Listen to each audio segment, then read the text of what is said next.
बिस्मिल्लाहिर्रहमानिर्रहीम। अस्सलाम वालेकुम नाज़रीन, आप यूट्यूब चैनल देख रहे हैं। मैं इमरान खान हूँ। इमरान खान साहब के बयान पर ISPR का मुज़म्मती स्टेटमेंट, इस सारी कहानी को आपको ज़रा आसान करके समझाते हैं, एक इंतहाई आसान मिसाल में जिसमें हर पाकिस्तानी को समझ आ जाएगी। मोटरवे के ऊपर आप लोग जाते हैं, कुछ लोग अपनी गाड़ियों में जाते हैं, कुछ लोग बस में बैठ के जाते हैं, दीगर गाड़ियों में जाते हैं, तो आपने देखा होगा कि मोटरवे पर लिखा होता है कि हद रफ्तार 120 किलोमीटर फी घंटा, यानी आप 120 किलोमीटर से ऊपर गाड़ी नहीं चला सकते।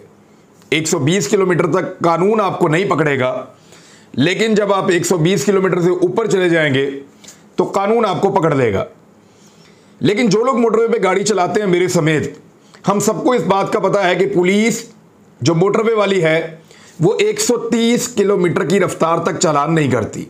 मैं आपको फिर बता रहा हूं कि आप पूरी मोटरवे के ऊपर 10 किलोमीटर की स्पीड अगर ज्यादा भी लगा देते हैं तो पुलिस आपका चालान नहीं करती। पुलिस ने यह छूट दी हुई है कि 130 से जो क्रॉस करेगा उसका चालान कर देंगे।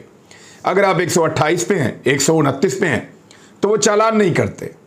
130 पे हैं, वो चालान नहीं करते। 131 पे आपको पकड़ के आपका चालान कर देते हैं। हालांकि कानूनी हद उसकी क्या है?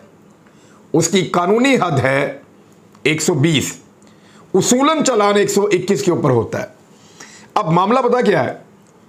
आप ये समझ लें कि मोटरवे जो है वो पाकिस्तान में उसका एक कानून बना हुआ है और पॉलिटिकल पार्टीज उसके ऊपर गाड़ी चला रही हैं। यहां पे नवाज शरीफ साहब ने गाड़ी चलाई, या इदारे जो हैं उनको आप समझ लें वो ट्रैफिक पुलिस है या मोटरवे पुलिस है, वो इदारे हैं। यही इसी मोटरवे के ऊपर जब जरदारी साहब ने गाड़ी चलाई तो उन्होंने 135 किलोमीटर फी घंटा की रफ्तार से चलाई, तो उनको छोटी मोटी तंबीह के बाद छोड़ दिया गया, कानूनी कार्रवाई नहीं की गई। नवाज शरीफ साहब ने इसी मोटरवे के ऊपर जो है जब बयानात दिए तो उन्होंने 140 145 की रफ्तार से गाड़ी चलाई, तो उनको भी छोड़ दिया गया। मरियम नवाज साहबा ने यहां पे 130 किलोमीटर की रफ्तार से गाड़ी चलाई और वो भी फ्लेक्सिबिलिटी का फायदा उठाकर निकल गई। फजलुर रहमान साहब ने यहां पे 140 की रफ्तार से गाड़ी चलाई, बयानात की गाड़ी, और वो भी यहां पे निकल गए, उनको भी छोड़ दिया गया। और इसलिए कि शायद उनकी गाड़ी बड़ी है, उनके पास अपनी फोर्स है या उनके पास जत्थे हैं, तो उनको भी छोड़ दिया गया। तो इस तरह यहां पे जो आम लोग हैं, बहुत सारे सहाफ़ी, बहुत सारे दानिश्वर, वो सारे 130 तक गाड़ी चलाते रहे। तो वो फ्लेक्सिबिलिटी है जो मोटरवे पुलिस ने एक छूट दी हुई है इदारों ने, वो उसका फायदा उठाते रहे अपने बयानात के जरिए। अब इमरान खान साहब के ऊपर बड़ी सख्त नजर है इदारों की। उन्होंने जैसे ही गाड़ी 121 122 पे चलाई, साथ ही उनकी पकड़ हो गई। अब कानूनी तौर पे तो पकड़ ठीक है, कानूनी तौर पे ठीक है। वो जो एक फ्लेक्सिबिलिटी जिसको सब एंजॉय करते हैं, वो इमरान खान साहब नहीं कर सकते। हालांकि वो 130 तक भी नहीं पहुंचे। अब इसको आप समझ जाएं कि इमरान खान साहब के लिए मामलात की हसासियत ज्यादा रखी गई है। इमरान खान साहब के लिए कानून के मेयारात सख्त रखे गए हैं और पाकिस्तान तहरीक इंसाफ के लिए जो छाननी है, जिसमें से छान के निकालना है, वो बड़ी टाइट रखी गई है। अब यहां पे इमरान खान साहब को भी, यानी नॉर्मली अगर कोई बंदा हो, इमरान खान साहब तो परवाह नहीं करते इन चीज़ों की और वो चैलेंज कबूल करते हैं बार बार जो भी उनके सामने आते हैं, और बाद औक़ात वो मुश्किलात को दावत भी देते हैं। लेकिन अगर एक पॉलिटिकल जहन से सोचा जाए तो आपने पहुंचना तो अपने बयानात के साथ लाहौर से लेकर इस्लामाबाद तक है। एक आपका टारगेट है, वो आपने अचीव करना है।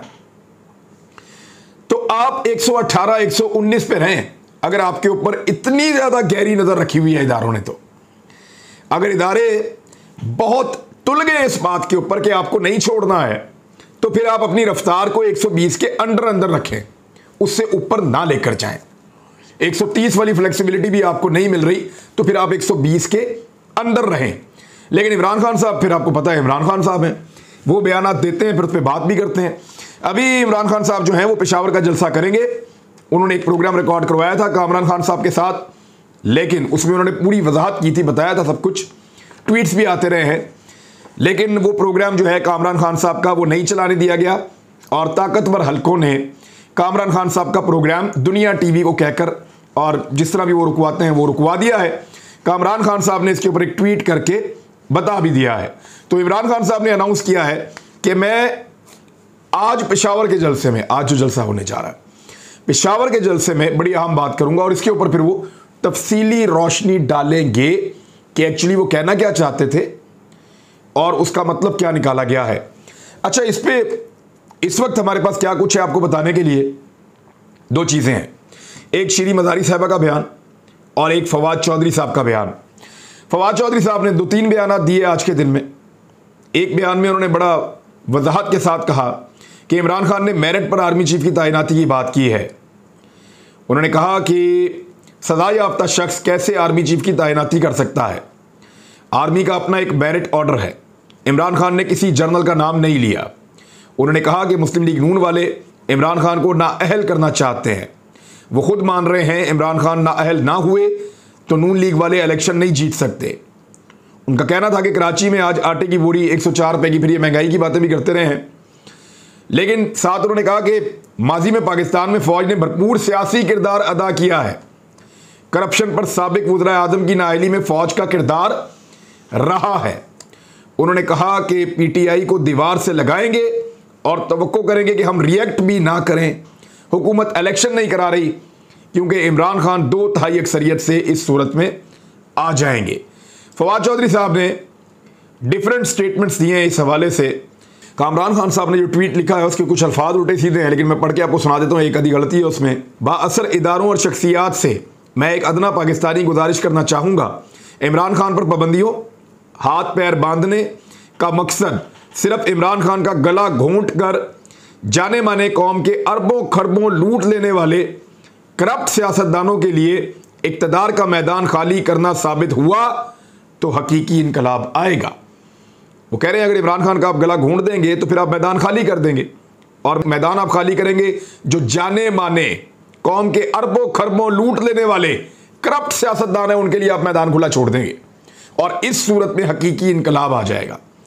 ये कह रहे हैं कामरान खान साहब। फवाद चौधरी साहब का स्टेटमेंट एक और भी है। उन्होंने कहा शहबाज शरीफ नए आर्मी चीफ की तैनाती की मंजूरी के लिए नवाज शरीफ से मिलने लंदन जा रहे हैं। एक मफरूर मुजरिम अगर नए आर्मी चीफ के नाम की मंजूरी देगा तो क्या इससे फौज और उसके सरबराह की कदर व मंजिलत में इजाफा होगा या कमी? हमें इसको देखने की ज़रूरत है। ये जी फवाद चौधरी साहब का स्टेटमेंट है। उनको ये खतरा है कि नवाज शरीफ किस कैपेसिटी में, एक सजा याफ्ता मुजरिम है, उसको जेल के अंदर से निकाला है, मफरूर हैं, इश्तिहारी हैं, उनसे जाकर वज़ीर आज़म मशवरे करता है, वो काबीना के फैसले करते हैं। मरियम नवाज कह चुकी हैं कि वो बैठते हैं बड़े बड़े हुकूमती फैसलों के अंदर, एक ऐसी शख्सियत, और नाराज़ होकर उठ भी जाते हैं बाद औक़ात जब उनको सूट नहीं कर रहा होता कि पेट्रोल महंगा कर रहे हो, अच्छा ये कह देना मैं नाराज़ होकर चला गया था, फिर कर दो तुसी अपनी मर्जी कर दें आप, फिर वो महंगा कर देते हैं। तो अब उनके साथ फवाद चौधरी के बकौल आर्मी चीफ की तैनाती की मंजूरी या उस नाम की मंजूरी नवाज शरीफ देगा, तो क्या इससे बहुत? बिल्कुल नहीं होगा। मैं बिल्कुल साफ कह रहा हूं कि अगर नवाज शरीफ ने आर्मी चीफ के नाम की मंजूरी देनी है जैसे कि ये कह रहे हैं, तो इससे तो ये कोई बहुत अच्छी बात तो नहीं है, तो बुरी बात है और इससे तो बुरा इंप्रेशन जाएगा बहुत। शीरी मज़ारी साहबा ने एक बात की है और कुछ और लोग भी कह रहे हैं कि ISPR का जो इस पे रद्द अमल है वो गैर ज़रूरी था, यानी वो ना भी होता तो ठीक था, क्योंकि इसके लिए कुछ ट्वीट्स कर दी गई थी और फवाद चौधरी ने वजाहत भी कर दी थी। नहायत एहतराम के साथ क़यादत की ट्वीट्स और फवाद चौधरी की जानिब से नहायत सराहत से की जाने वाली वजाहत के बाद chief of the army staff के मामले पर इमरान खान का इशारा पूरी तरह पाकिस्तान पीपल्स पार्टी और PMLN की करप्ट क़यादत जो डॉन लीग से मेमो गेट तक फ़ौज को हदफ़े सियासत बनाने की एक तारीख रखती है, और ये उस तरफ था इशारा।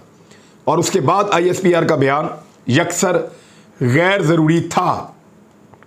बदकिस्मती से बयान बाइसे तशवीश इसलिए है कि तमाम वजाहतों के बावजूद खान साहब के बयान को गलत समझा गया है, और वो भी उस वक्त जब PDM उन्हें निशाना बनाने के लिए जानबूझकर उनके बयानात तोड़ मरोड़ कर पेश कर रही है।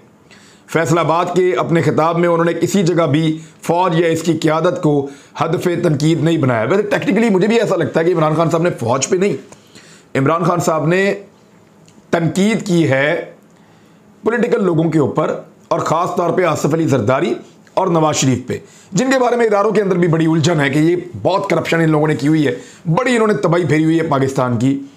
और अगर वो लोग फैसला करेंगे इतना बड़ा फैसला, तो उसके ऊपर सवालात अगर दूसरा पॉलिटिकल लीडर उठाता है, और पूरी दुनिया में इस तरह के सवालात किए जाते हैं, अमेरिका सुपर पावर है, दुनिया की सबसे ताकतवर बड़ी फौज उनके पास है, तो वहां किस तरह के सवालात उठाए जाते हैं, कैसी बातें की जाती हैं, अगर आप वो सुन लें तो आप कानों को हाथ लगाएं। और वो लोग सुनते हैं, तसल्ली से जवाब भी देते हैं और वो लोग जवाब लेते हैं। तो इमरान खान साहब जब ये सारी एपिसोड हो रही थी, उनके खिलाफ ये मामला चल रहे थे, तो वो सक्खर में गरीबों को खाना खिला रहे थे।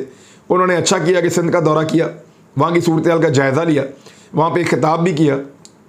और इमरान खान साहब ने अब क्योंकि उनको एक और टेलीथॉन करनी है और ज़्यादा पैसे उनके बाद इकट्ठे होंगे, तो वो सारी जो फंडिंग है उसको इस्तेमाल करना है इन लोगों की बहाली के लिए।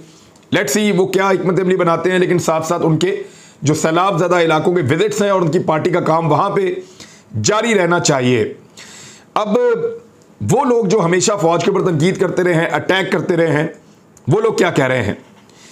वो लोग ये कह रहे हैं कि यानी मरियम नवाज साहबा ने कहा कि इमरान खान ने मुसल्लह अफवाज पर हमला करके जंग छेड़ दी है। तो जो मियां नवाज शरीफ साहब करते रहे हैं और कहते रहे हैं, जो मैंने पिछले वीलॉग में पढ़ के सुनाया, वो क्या था? वो जो आप लोग सारे ख्वाजा आसिफ, अयाज सादिक, ख्वाजा साद रफ़ीक, आबद शेर अली, बाकी सारे आपके अपने बयान आते हैं, मरियम नवाज साहबा के, फजलुर रहमान, जरदारी, बिलावल, ये जो कुछ भी कहते रहे हैं, तो वो क्या था? वो इदारों के साथ जंग नहीं थी। डॉन लीक्स क्या था? मेमो गेट स्कैंडल क्या था? वो सारा भी यही था ना। इनमें से एक में नवाज शरीफ साहब काला कोट पहन के अदालत पहुंच गए और दूसरे में पीपल्स पार्टी जो है वो डॉन लीग पे बगले में जाती थी, खुश होती थी, लेकिन अब सारे रल गए आपस में। ख्वाजा आसिफ साहब ने, फजलुर रहमान साहब ने भी स्टेटमेंट दे दिया। मुझे खुशी इस बात की कि पहली मरतबा फजलुर रहमान साहब ने पाकिस्तान के दिफाई इदारे के हक में कोई बात की है। मुझे सब बातों से ज़्यादा खुशी इस बात की है कि उन्होंने कंसर्न शो किया, हालांकि बड़े अजीबोगरीब अल्फाज में शो किया है, कोई समझ नहीं आ रही, सरपाऊ नहीं है उस ट्वीट का, लेकिन कम से कम कंसर्न शो किया है फजलुर रहमान साहब ने, तो ये एक अच्छी बात है। ख्वाजा आसिफ साहब ने 2 स्टेटमेंट दिए हैं और उन्होंने कहा जी कि फौज का जो नया सरबराह बनाया जाएगा वो टॉप 5 जर्नलों में से ही बनाया जाएगा। इंशाल्लाह इस उसूल से रूगर्दानी नहीं करेंगे। ये तैनाती वज़ीर-ए-आज़म इदारे की मशावरत से करते हैं। इमरान खान का फैसलाबाद जलसे में बयान शहबाज गिल के बयान की दूसरी किस्त है, ये एक एलिगेशन उन्होंने लगाया।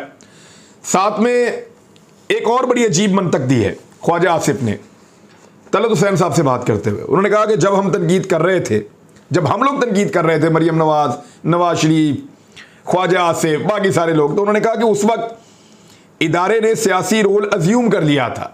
यानी जब हम लोग तनकीद कर रहे थे इस इदारे के ऊपर, तो इदारा सियासी किरदार अदा कर रहा था और दिफाई के अलावा सियासी हुक्मरानी जो है वो कर रहे थे इदारा उस वक्त।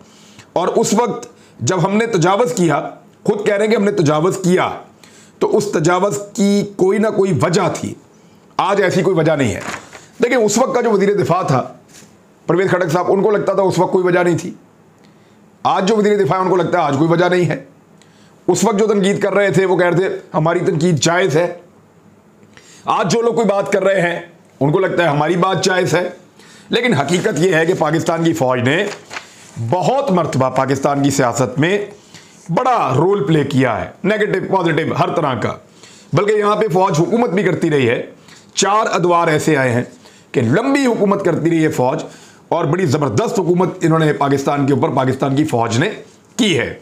तो ये भी एक हकीकत है। लेकिन जो बयानात ख्वाजा आसिफ ने दिए वो तो सीधा यही कह रहे थे कि जंग ही हार गए। उसका क्या ताल्लुक है फ़ौजी किरदार से? जो अयाज सादिक ने कहा वो तनकीद तो सियासी किरदार पे थी नहीं, वो तो ये टांगे कहाँ पर हैं, पैर कहाँ पर हैं, और अभिनंदन और इंडिया से डर गए हैं, वो तो ये कह रहे थे। ये जो आप लोगों ने तनकीद की कि प्रॉपर्टी डीलर बन जाते हैं, इसमें कहाँ सियासी किरदार आ गया ख्वाजा साहब? और जब आप कह रहे थे कि फ़लाँ जंग हार ली, फ़लाँ हार ली, फ़लाँ हार ली, वहाँ कहाँ सियासी किरदार आ गया? तो वो सियासी किरदार के ऊपर तनकीद खाली नहीं थी, बल्कि आप लोग फ़ौज की तज़हीक कर रहे थे। और मैंने वो पहले बयानात पढ़ के सुनाए हैं, बार बार मैं नहीं चाहता कि वो वाले बयानात पढ़ के सुनाए जाएं, मुझे खुद भी मायूब लगते हैं। उधर परवेज़ इलाही की हुकूमत गिराने का फ़ैसला किया गया है, उसके लिए हिकमत अमली बनाई जा रही है। लेकिन मेरी इन्फॉर्मेशन के मुताबिक अगर परवेज़ इलाही की हुकूमत गिरेगी तो परवेज़ इलाही गिराएगा। मैं आपको फिर कह रहा हूं कि अगर पंजाब में परवेज़ इलाही की हुकूमत गिरी तो गिराने का जिम्मेदार परवेज़ इलाही होगा और कोई नहीं होगा। अब चाहे ये पसे पर्दा रहकर करें, चाहे कुछ भी करें, चाहे कोई डील करें, ताकतवर लोगों के आगे सरेंडर कर दें, कुछ भी करें, परवेज़ इलाही को चूज़ करना पड़ेगा ताकतवर हल्कों से दोस्ती या जमहूरियत, इन दोनों में से एक चीज़। लेकिन चौधरी बिरादरान ने नॉर्मली हमेशा ताकत के साथ जाना पसंद किया है, जमहूरियत के साथ वो कम ही गए हैं। अब देखते हैं कि इस मरतबा कैसा फैसला करते हैं। लेकिन अगर पंजाब में हुकूमत गई तो याद रखिएगा रीज़न सिर्फ यही एक होगा, 10 बंदों को खुश रखना चौधरी परवेज़ इलाही के लिए कुछ मुश्किल नहीं है, और इन 10 बंदों के तोड़ने के लिए चौधरी शुजात हुसैन के पास भी कुछ नहीं है। ये सिर्फ और सिर्फ गेम होगा, और गेम बहुत ऊपर से होगा, बहुत ताकतवर लोग करेंगे, और उस गेम के अंदर चौधरी परवेज़ इलाही अगर मोहरा बन गए तो फिर पंजाब में हुकूमत गई, फिर हुकूमत पंजाब में नहीं बनती दोबारा। आखिर में मैं शुक्रिया अदा करना चाहता हूं chief justice of Islamabad high court जनाब जस्टिस अतर मिनल्ला साहब का। उन्होंने एक मरतबा फिर इंसाफ का बोलबाला करते हुए सहाफ़ियों को हरासा और गिरफ्तार करने से रोकते हुए सेक्रेटरी इत्तलात को 30 सितंबर तक रिपोर्ट जमा कराने का हुक्म दे दिया है। सहाफ़ियों को वाकई बहुत हरासा किया जा रहा है और बहुत तंग किया जा रहा है, बार बार गिरफ्तार करते हैं, अजियत देते हैं, थ्रेट करते हैं, मुख्तलिफ तरीक़ों से मुख्तलिफ अंदाज में जो है वो टारगेट करते हैं।